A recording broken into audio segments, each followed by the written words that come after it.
बिस्मिल्लाहिर्रहमानिर्रहीम। Unit number 4 topic है और टास्क है जी हमारा equilibrium. What is a equilibrium? Equilibrium होता क्या है? कहते हैं जी अगर कोई जिस्म रेस्ट की हालत में है तो रेस्ट की हालत में रहेगा, अगर कोई जिस्म मोशन की हालत में है तो हमेशा मोशन की हालत में रहेगा, बशर्ते कि उसके ऊपर कोई फोर्स अमल करना रही हो। ऐसी कंडीशन में इक्विलिब्रियम सेटिस्फाई हो जाएगा। क्या कहते हैं जी? A body is said to be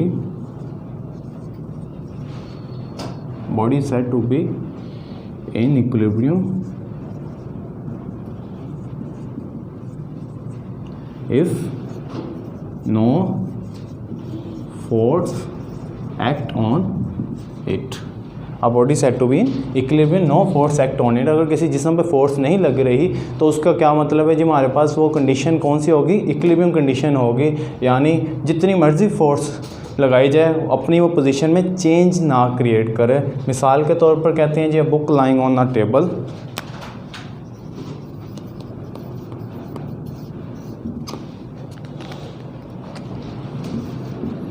एक मेज़ के ऊपर रखी हुई किताब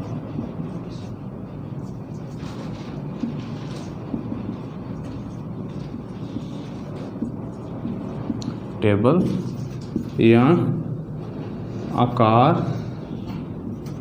moving on a road। इसमें होता क्या है जी? हमारे पास a book lying on a table. आप देखेंगे अगर मैंने मेज़ के ऊपर किताब रखती है तो उसके ऊपर कोई फोर्स अमल नहीं करेगी।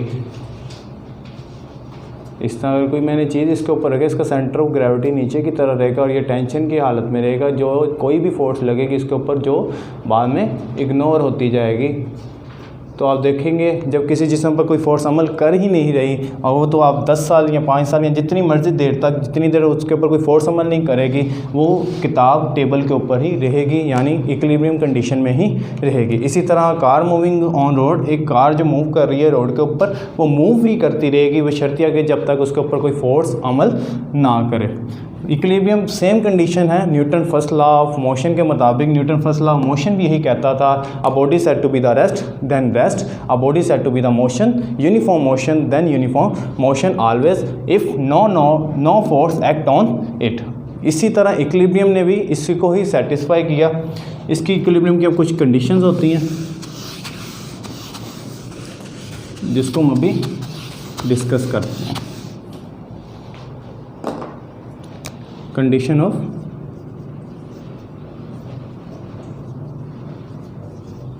इक्विलिब्रियम।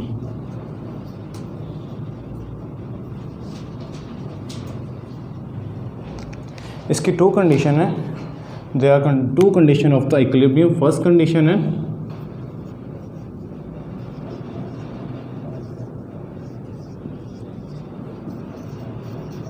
Second condition.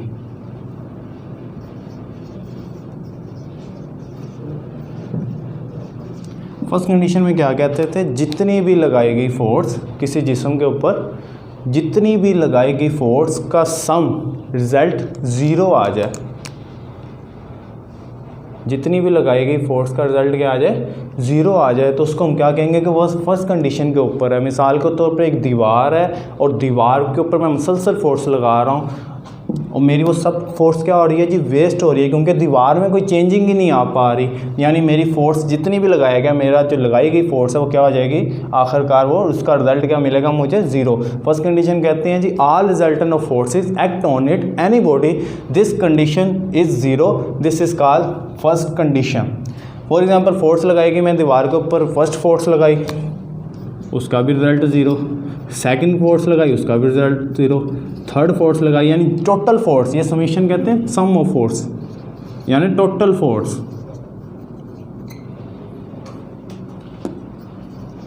यानी F1 plus F2 plus F3, मेरी जितनी भी फोर्स लगाई उनका सम क्या मिलता गया? मुझे ज़ीरो मिलता गया। तो यानी मेरी कंडीशन किस में हो गई है जी? फर्स्ट कंडीशन में अगर all forces sum of all forces या sum of all resultant forces is act on it is will be zero, then मेरे पास कौन सी कंडीशन सेटिस्फाई हो जाएगी? फर्स्ट कंडीशन सेटिस्फाई हो जाएगी।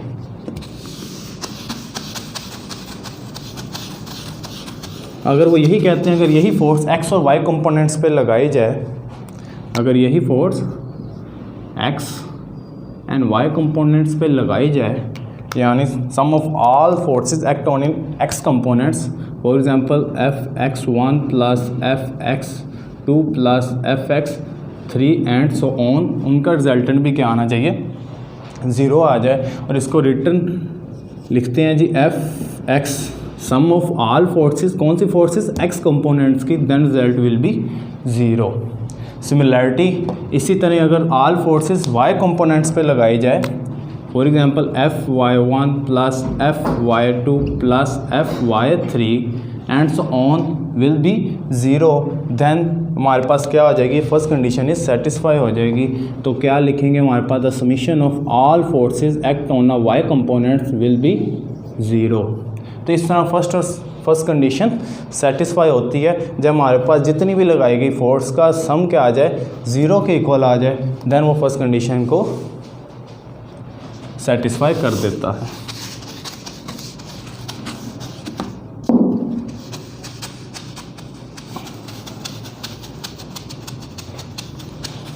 इसी तरह सेकंड कंडीशन है,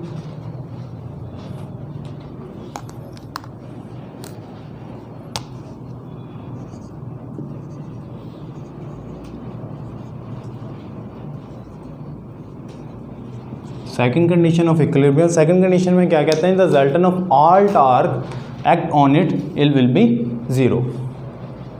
कहते हैं कि सम ऑफ, यानी जितना भी अब टार्क क्रिएट हो रहा है उनका जो रिजल्ट मिले वो ज़ीरो लगाया जाए। इसको यूँ कहा जा सकता है कि एक तरफ से दरवाज़ा ओपन हो रहा है और दूसरी उसी एक्ट पे हमारा दरवाज़ा क्लोज भी हो रहा है। एक टार्क क्रिएट कर रहा है, दूसरा टार्क जब क्रिएट होगा तो दोनों को क्या करेगा, रिजल्ट का क्या कर देगा, ज़ीरो कर देगा।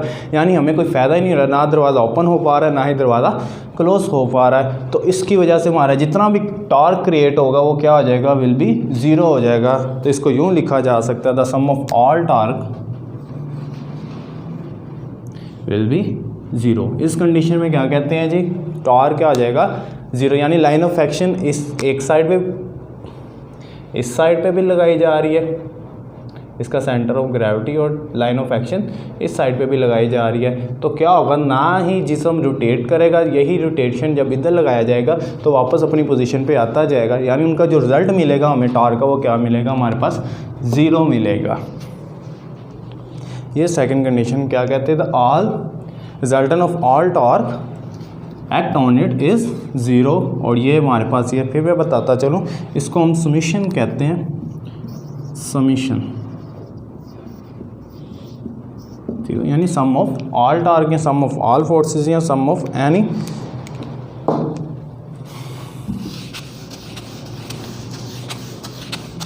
कंडीशन ऑफ इक्विलिब्रियम के बाद आता है जी हमारे पास state of equilibrium. Condition of equilibrium के बाद क्या आता है जी हमारे पास, state of equilibrium.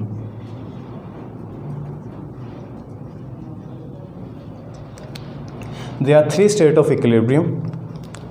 First state is called stable. Second state is called unstable. And third state is called neutral. ठीक हो गया। There are three states of equilibrium. First state is called stable equilibrium. Second state is called unstable equilibrium और third state is called neutral equilibrium. कहते हैं जी stable equilibrium, मैं एक जिस्म पे हल्की सी फोर्स लगाता हूँ, जब फोर्स को रिमूव करता हूँ तो वो बॉडी अपनी प्रीवियस पोजीशन पे वापस आ जाए, वो जिस्म पे अपनी प्रीवियस पोजीशन पे वापस आ जाए। मैं स्लाइड, इसको यूँ डिफाइन किया जाता है, body said to be the stable equilibrium if it slide till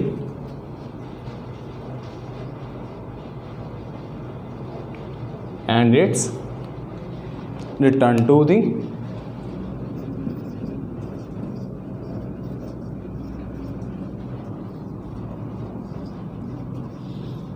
previous position.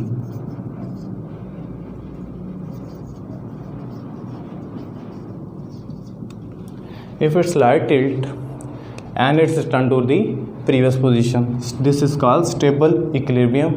This state is called stable. मिसाल के तौर पर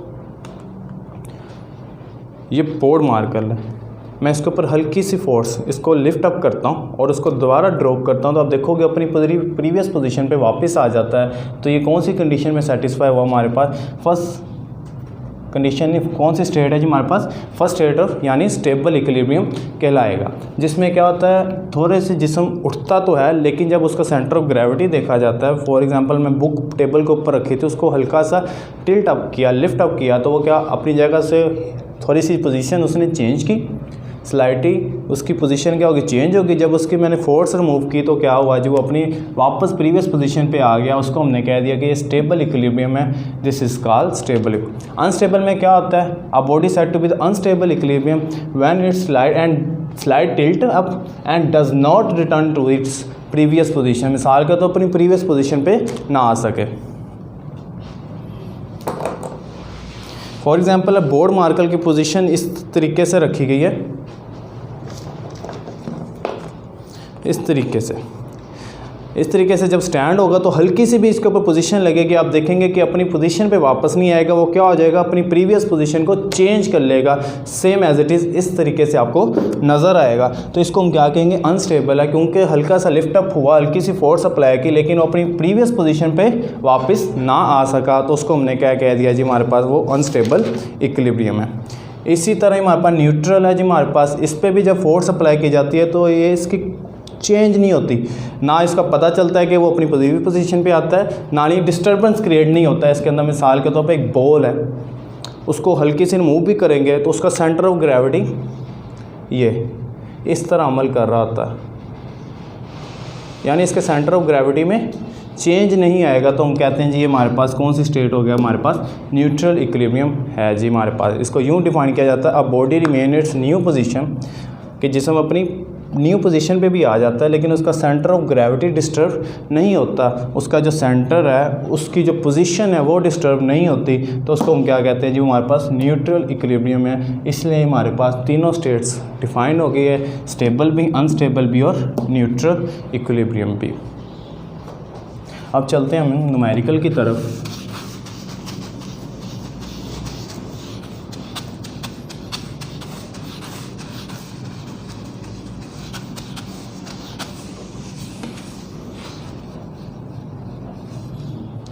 यूनिट नंबर 4 और उसके आज हम कुछ न्यूमेरिकल्स भी करेंगे।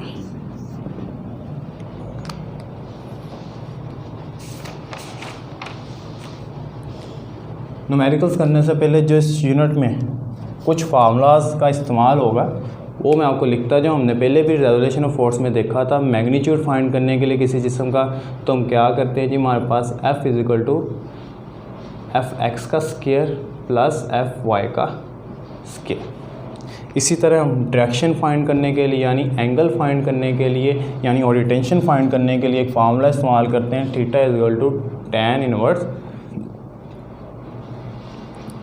Fy over Fx। इसी तरह ही हमारे पास अगर टॉर्क फाइंड करना है तो F मल्टीप्लाई बाय L, और इसी तरह ही हमारे पास अगर कुछ और न्यूमेरिकल्स के फार्मूलाज आएंगे तो हम उनको भी डिस्कस कर लेंगे। अभी हमने सिर्फ इन दो फार्मूलाज का इस्तेमाल करना है अपने न्यूमेरिकल्स में आज के टॉपिक में। कौन सा? मैग्नीट्यूड फाइंड करने के लिए F is equal to Fx का स्क्वायर प्लस Fy का स्क्वायर, एंड एंगल्स यानी ओरिएंटेशन यानी थीटा फाइंड करने के लिए हमारा फार्मूला इस्तेमाल होगा tan inverse Fy over Fx। Numerical number 4.1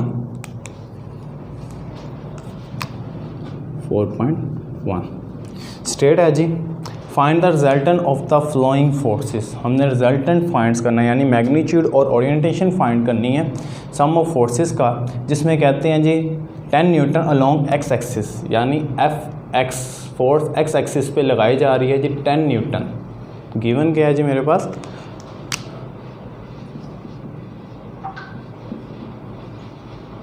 force लगाई जा रही है 10 न्यूटन एक्स एक्सिस पे and 6 newton along y axis पे। वाई एक्सिस पे कितनी लगाई जा रही है 6 न्यूटन, और थर्ड पे कह रहे हैं 4 न्यूटन अलोंग लगाई जा रही है नेगेटिव एक्स एक्सिस पे। एक्स एक्सिस पे कितनी लगाई जा रही है 4 न्यूटन नेगेटिव एक्स एक्सिस पे लगाई जा रही है। हमारे पास Fx2 आ गए हैं एक और, तो टोटल हमने फोर्स एक्स एक्स कंपोनेंट्स पे लगाई गई, फाइंड करूँगा तो F = Fx1 प्लस Fx2, तो ये टोटल फोर्स लगाई जा रही है एक्स कंपोनेंट्स पे। तो इसमें मैं पुट करूँगा वैल्यू Fx = Fx1 कितना है जी 10 न्यूटन, और Fx2 कितना है जी हमारे पास 4 न्यूटन, और यहाँ माइनस और यहाँ प्लस है तो प्लस माइनस माइनस, तो Fx कितना आ जाएगा मेरे पास, ये आ जाएगा 6 न्यूटन आ जाएगा। उसके बाद हमारे पास फाइंड आउट क्या था,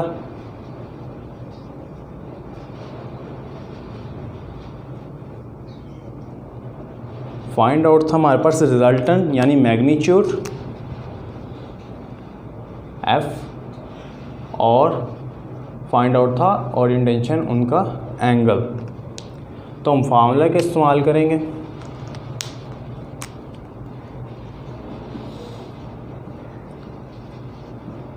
फार्मूला दोनों मैं लिख चुका था पहले। मैग्नीट्यूड फाइंड करने के लिए F = Fx का स्क्वायर प्लस Fy का स्क्वायर, इसमें मैं वैल्यू पुट करूँगा।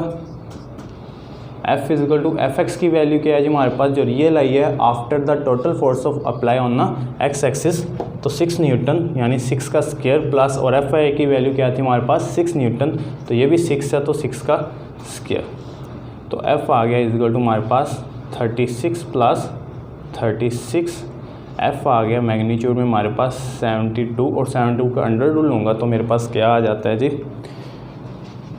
8.5, और फोर्स का यूनिट क्या होता है न्यूटन। इस तरह हमने मैग्नीट्यूड ऑफ फोर्स हमने फाइंड कर लिया। अब सेकंड हमने क्या फाइंड करना है जी, उसका एंगल थीटा फाइंड करना है, और थीटा के लिए क्या फार्मूला था tan inverse Fy/Fx, theta = tan inverse. अब वैल्यू पुट करूँगा जो गिवन है। Fy की वैल्यू क्या है जी 6 न्यूटन 6, और Fx की वैल्यू क्या है जी हमारे पास same as it is 6 newton. 6 को कट कर देगा, आ जाएगा 1, और tan इनवर्स 1 किसके इक्वल हो गया 45 डिग्री। इस तरह हमारे पास ओरिएंटेशन और मैग्नीट्यूड ऑफ फोर्स दोनों ही फाइंड हो गए। ये न्यूमेरिकल नंबर 4.1 था।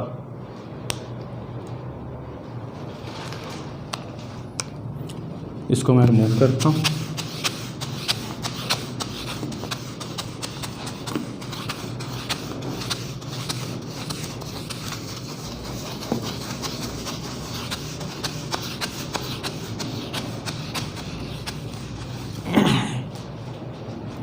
Numerical number 4.2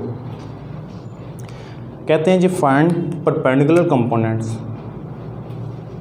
find the perpendicular components हमने फाइंड करने हैं। Find perpendicular components means Fx and Fy, ये हमने फाइंड करने। ये परपेंडिकुलर कंपोनेंट्स होते हैं यानी एक्स एक्सिस पे और वाई एक्सिस पे। ये रेजोल्यूशन फोर्स जो हमने सोल्व किया था, उसको जब डिस्कस किया था तब हमारे पास इनका पता चला था कि किसके इक्वल होते हैं। जबकि गिवन क्या है जी हमारे पास,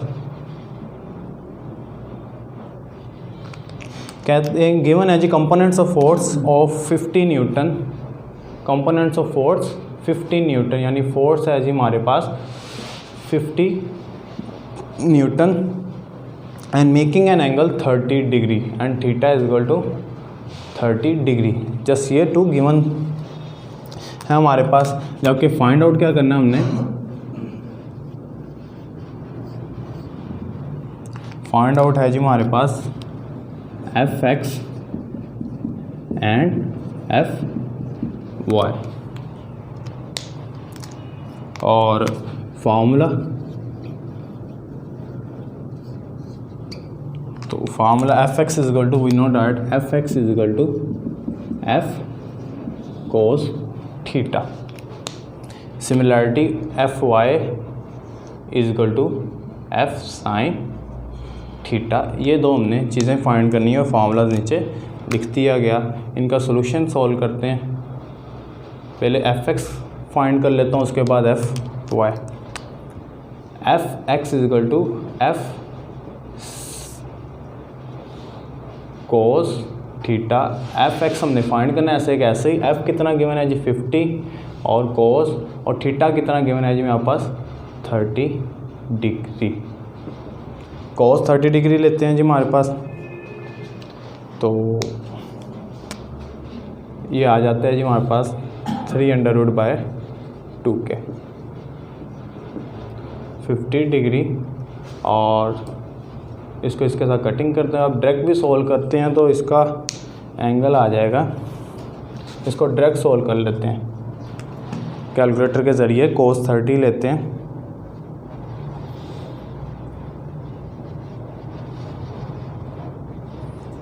कोस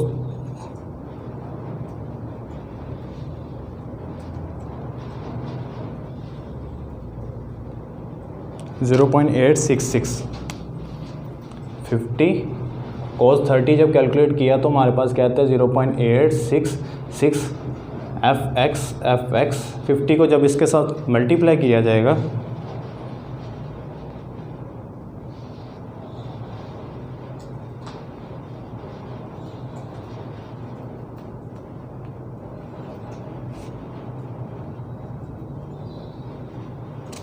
तो ये हमारे पास आंसर आ जाता है 43.4। तो एफ एक्स का यूनिट क्या होता है हमारे पास ये।